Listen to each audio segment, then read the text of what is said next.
And that is what typically the patent filing happens. It's a new idea, it's a new way of solving the problem, and the prototype is ready, and that is where the invention happens.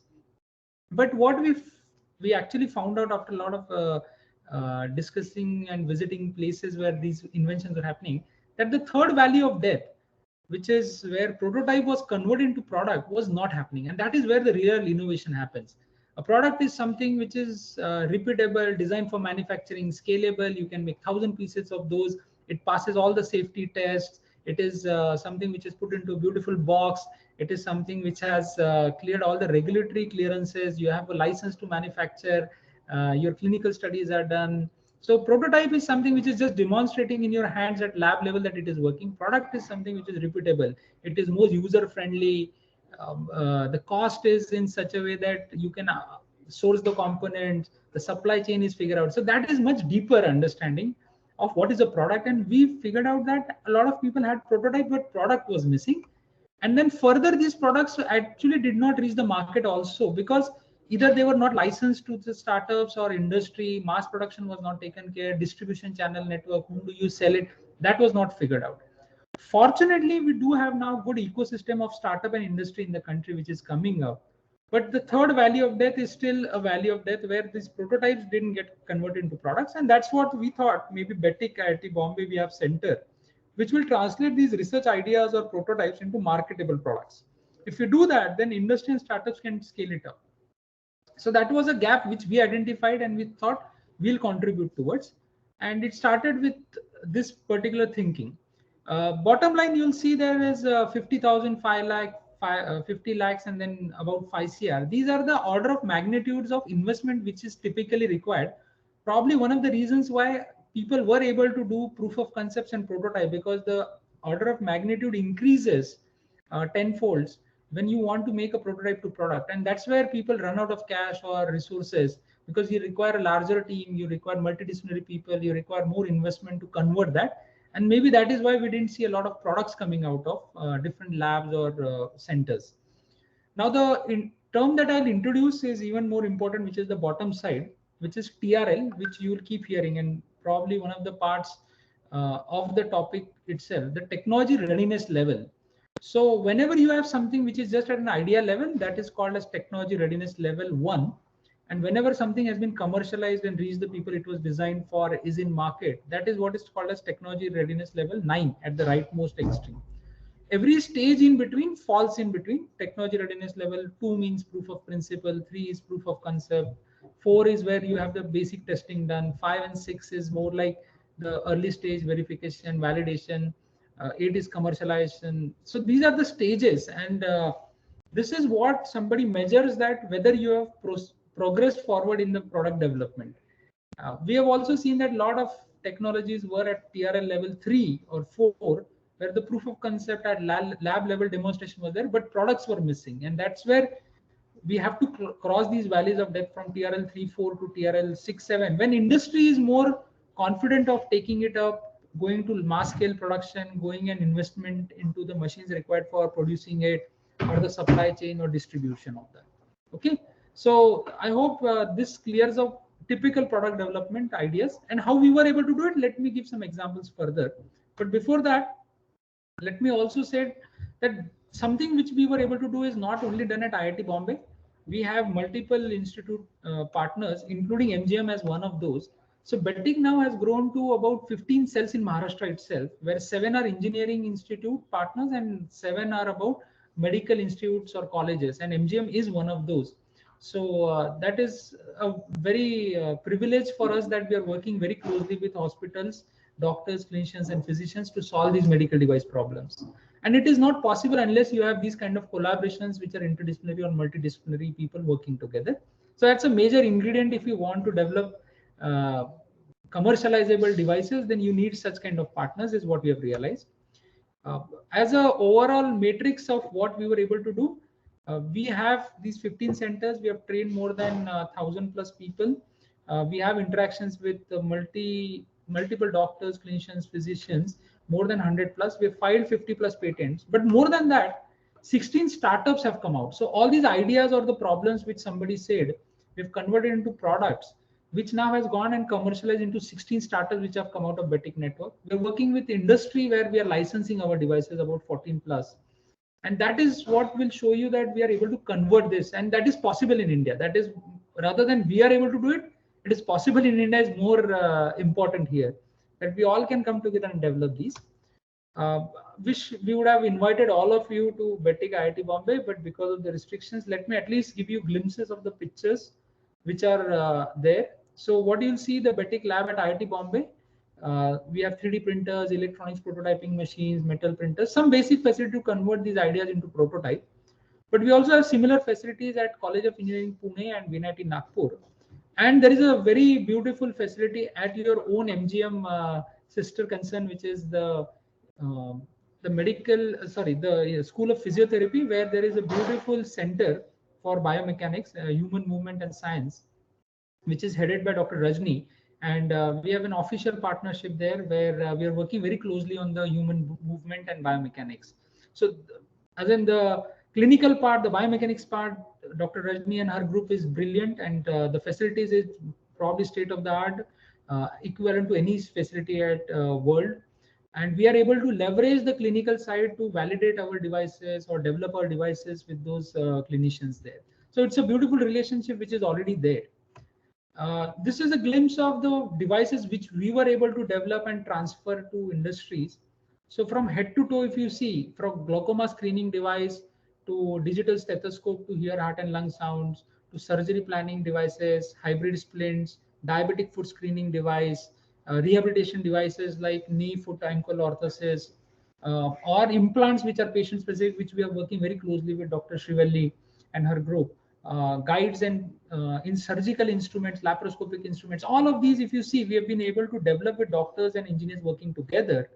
But not just that, all the red names that you see are the startups which have taken it forward. That is more important. Otherwise, there would have been some lab level prototype sitting in some thesis. But now these innovators themselves took it forward, started companies, and actually take it all the way to commercialization.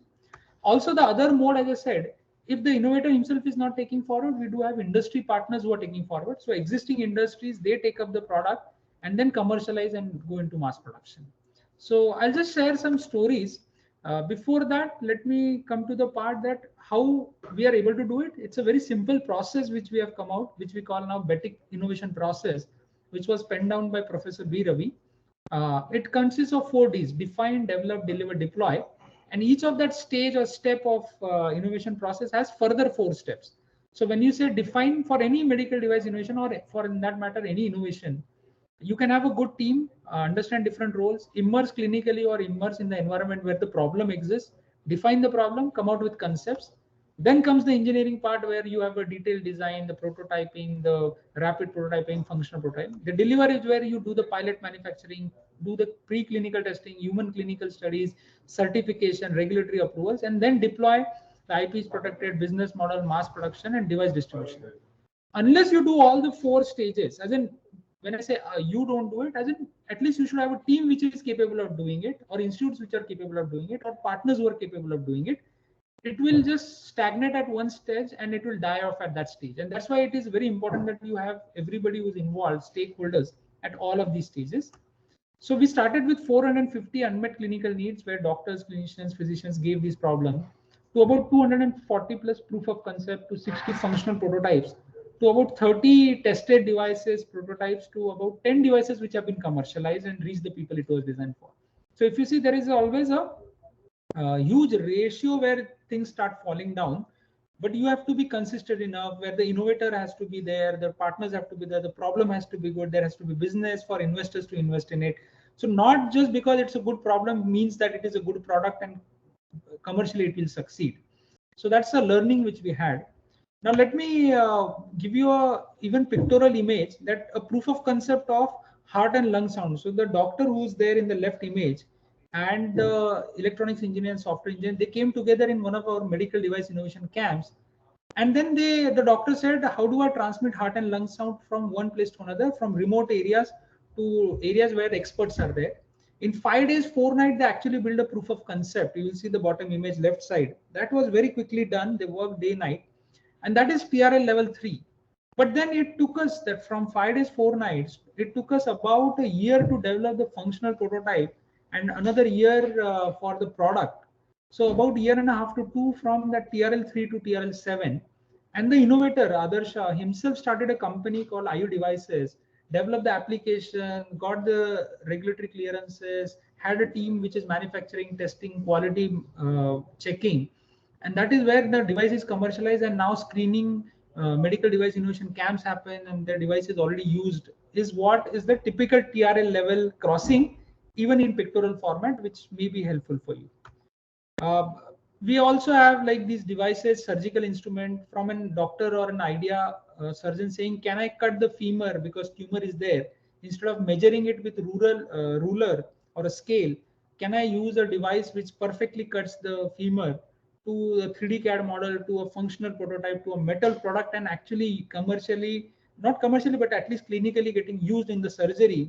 We were able to do these valleys of death. We were able to cross these valleys of death. And again, more time and energy and cost goes in converting that prototype into metal product.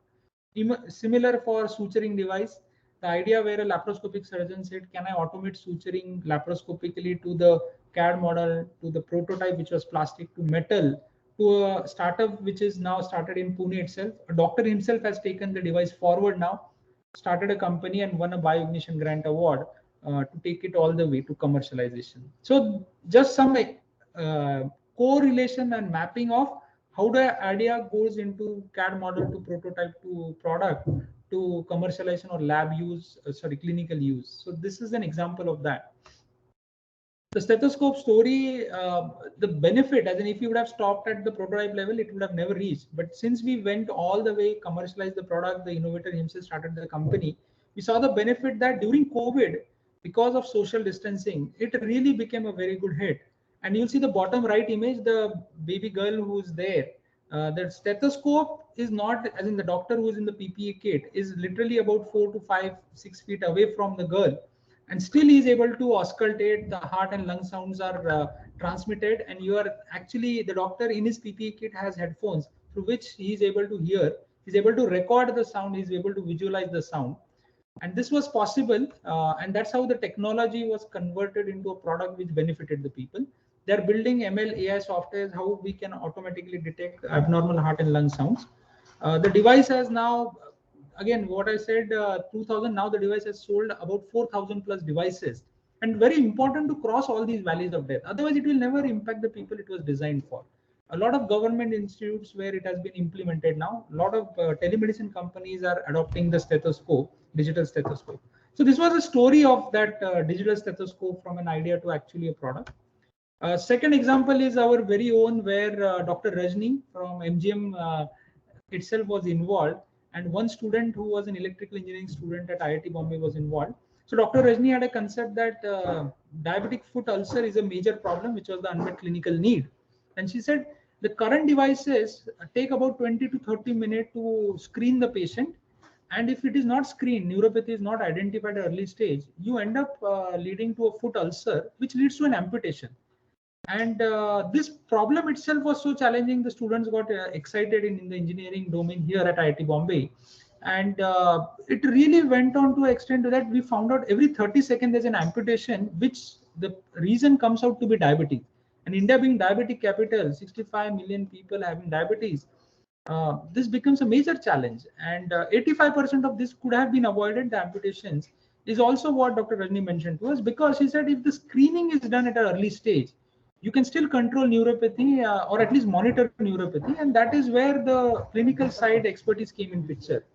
So the engineers started working on what technologies can be used, how do we develop devices, and the diabetic foot screening device was developed. And currently the device has been commercialized by the innovator after the product is made. The device is already sold in market now. The one of the versions of the device is sold in the market and benefiting the patients. So as of today, more than 5,000 patients have been screened with the device, and that's how you can see that idea converted to reality. So another example is a prosthetic leg. So you must have seen Jaipur leg, which is given to amputees.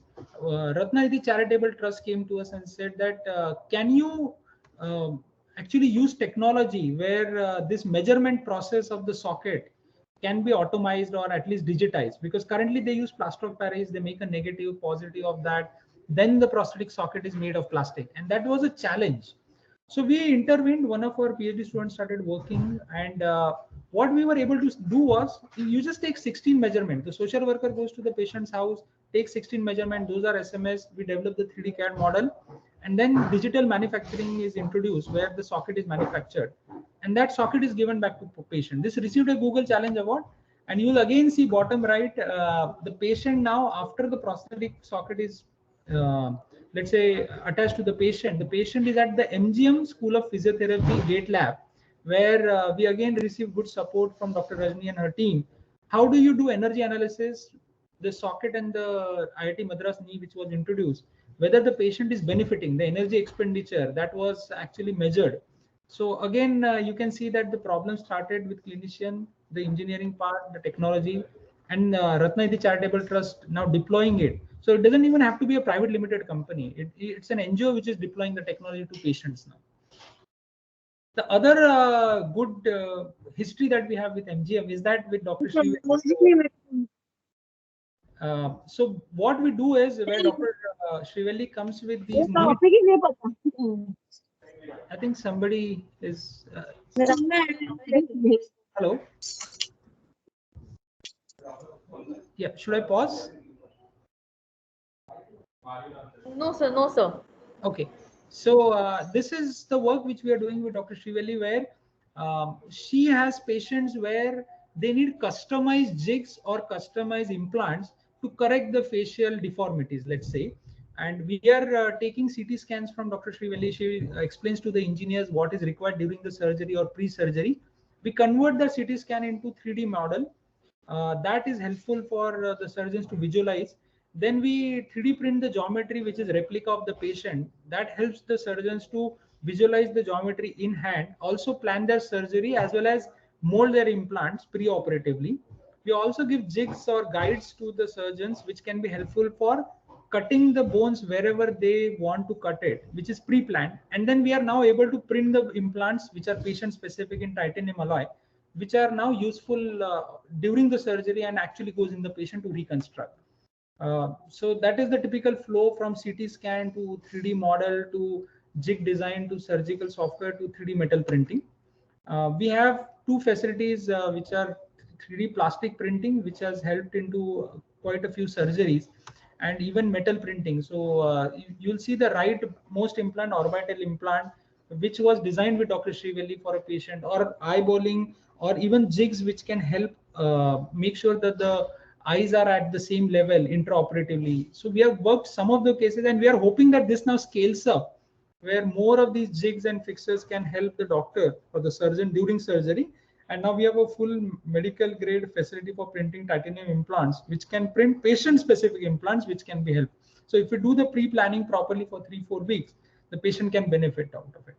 But to summarize, we now created a pipeline where there are many such examples of how many devices were developed and how commercialized. But we are fortunate we created a pipeline now where doctors give the need. There are aspiring innovators who want to contribute. We put them into hackathons, which is the medical device hackathon, and one will be coming in May. And that hackathon is where they initially work together and come out with concept, or at least do the need understanding. What is the problem? What is the significance and relevance of the problem? And maybe come out with a concept. And if they're further interested, then we train them through a medical device innovation camp, usually in September to October, where we train them how to develop devices and take this to a next level.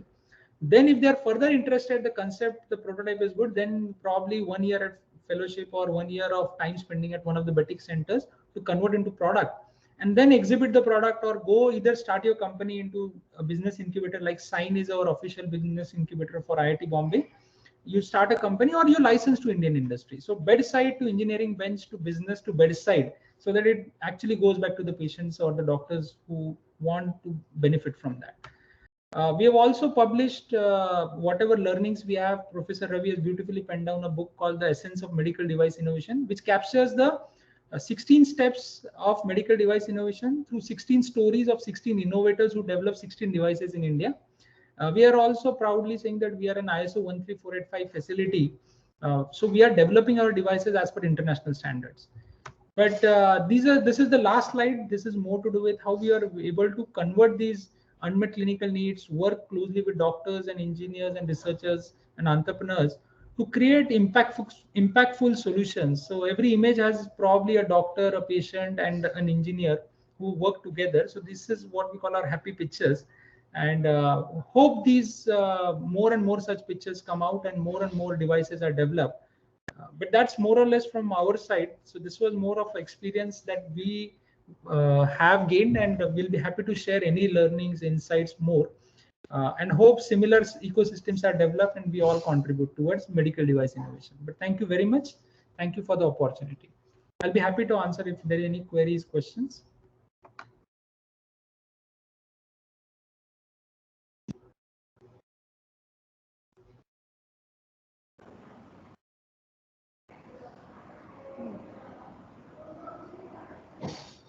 Thank you, sir, for this wonderful session. Now, I would like the students to have, if they have any kind of doubts, to please ask sir. Sir will definitely guide you in this aspect. Good afternoon, sir. Uh, Myself, Khushi Bhatia, student member of IIC. Sir, if we as a student have an idea about innovating something, how do we go ahead with the procedure? Whom do we approach? Right. Just let me get, you are a student of engineering or you're a student of medical? Dental, sir. Dental student. Dental. Okay. So the first part is that you have to probably put down what is that unmet clinical need, what you're facing as a problem. So focus on the problem rather than the solution. So once you have defined your problem, how many patients get affected, what is the kind of problem? Is it the screening, monitoring, diagnostic, intervention, surgical? Is it curative? What is the problem that you have to put down? Then you will have to find partners, like your engineering school itself. I think MGM also has an engineering school or technology school or any other engineering partner. You can approach them and say there is a problem and can I have engineering partners who can work out, or you can even have friends who are engineers. So doesn't matter. And this is a chance where after 12th where you can connect with your engineering friends now who have gone to different stream, brainstorm with them, just mention that there is a problem. These are your avenues, whether your own medical partner, sorry, engineering institutes, other engineering institutes, or friends who are in engineering, and mention that there is a problem and can there be potential solutions. That's where the brainstorming happens. And if you end up developing such kind of a team, that is when you go to an official medium. Maybe your innovation council then can support the team, innovation council can support the idea, and then you go through the stages of define the problem, develop the solution, deliver, and make sure that there is a startup which comes out, or you license to Indian industry. So you have some feasible concept, you can involve Indian industry who's in that segment and say that I will develop the solution with my engineering friends or partners or even industry, and give the clinical feedback, and that should be a pathway forward for you. Okay, sir. Thank you so much. Sure.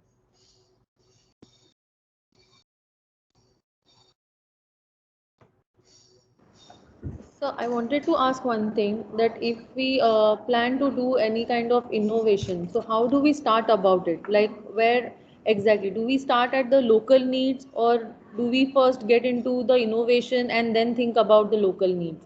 Like what is exactly required in the Right. community? So how to go ahead about it? Right. So there are two ways. One is what we call as the clinical pull, and the other one is called as technology push. So technology push is more like, okay, we have Bluetooth or Wi-Fi as a technology. Now, how can that be useful for solving some problem? So we don't know what problem, but we just say, can we push this to, say maybe robotic technology or Bluetooth technology into some solution? That is one way. But what we have found out is that in medical device, what works much better is the clinical pull. So as clinicians or doctors or surgeons or physicians, if they actually put down that there is a problem, so problem has to be defined very well. That is your starting point, is what we say. Unless you don't have a very well defined unmet clinical need, it is very difficult to innovate. So you can put down that, so it takes more effort for patient to be screened, or the chances of patient coming at stage 2 is higher, and if they could be cured or they can be monitored very well if they came at early stage of stage 1, or screening can be done. Can there be, so these can or why not type of questions really is the germination of innovation. That is where it starts. That why can't there be early screening? Why can't there be a shorter duration for the surgery? Why can't there be a better reconstructive outcome for the patient? See, the day when some doctor has asked that question, that is where innovation has already begun. Then you just need partners or innovative or creative mind who say, okay, why don't we use a maybe a force sensor to detect it, or maybe a motor to automate it, or that is where the solution part comes in. And then solutions can be solution 1, 2, 3, 4, and you check out which is more feasible, which saves more time, cost, effectiveness, and then you productize it. But that's the clinical need is probably the source or the start point which we feel may be more effective.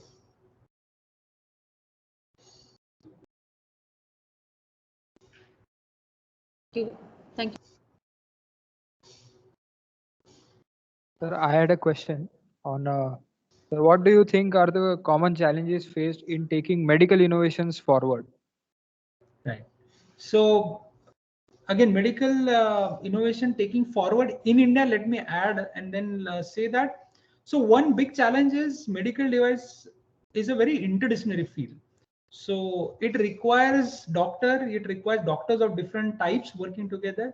It requires engineers of different types working together. It requires industry or innovators or business people also working together. So it's a interdisciplinary field itself. That's challenge one, and we all are comfortable in our own domains, and hence people don't come out of their domains and work together with. So that I feel is a major challenge which we have seen. There are few people who come out of their comfort zone and work in a collaborative environment, but that is a challenge right now. So medical students work in medical, engineering students do engineering projects. They don't really work together, and that has not happened, and very rarely you do that. Challenge one. Second challenge is that itself regulatory aspect and the timeline for that is a challenge. As in, once you develop a device, it has to be safe for the patient. No hazard has to be there. There are some certification licenses that you have to get, and that requires a very systematic approach, which is evidence based. You have to test it. You have to have evidence, test results, accredited labs, quality systems have to be. So that is also a difficult or challenging part. And third is that because it has a longer gestation period, which means from the idea to actually somebody making the device and selling in market, it requires time. And investors or the people who are in it may not have that patience, or they would want their return on investment much earlier, which is what you have to explain and create that awareness that it takes time till you reach to that stage. And these are probably the three major challenges, I would say: the collaboration, the second part, which is the regulatory part of it, or the quality, achieving that kind of regulatory and quality standards, and third is the gestation period for investors to be interested, that you will take 5-7 years to get return on investment, which the interest has to be kept on to it.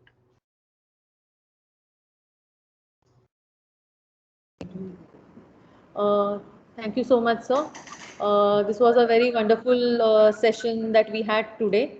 I hope so that we would continue the same journey ahead and get your support in this. We will forward you the certificate of appreciation soon, and I request all the students also, a feedback form will be given to you soon. So once the feedback form is given, please fill the forms and send it to us. Thank you so much.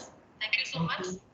Thank you for the opportunity, and if it is possible, do share the feedback with us also. So if there are Yes, any gaps, definitely, we can sir. also We improve. will definitely share Right. the Thank feedback. you to the MGM Group for opportunity. Thank you, Dr. Shivali, for initiating, pushing, and making sure that this happens. Really appreciate. Really appreciate. And thank you, Thank you. Dr. Thank you, sir. Take care.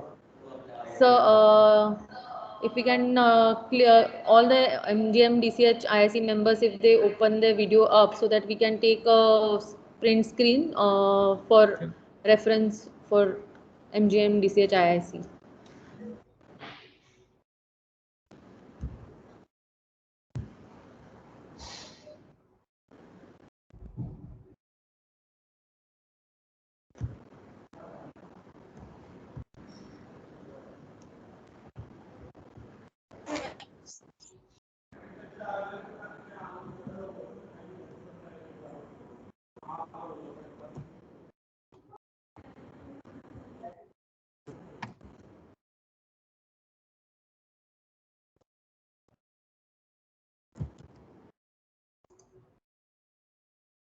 Yeah, let us know once it's done so you can stop smiling Yeah, or at least. thank you. I've already been done. Thank you so much. Thank you so Thank you. much.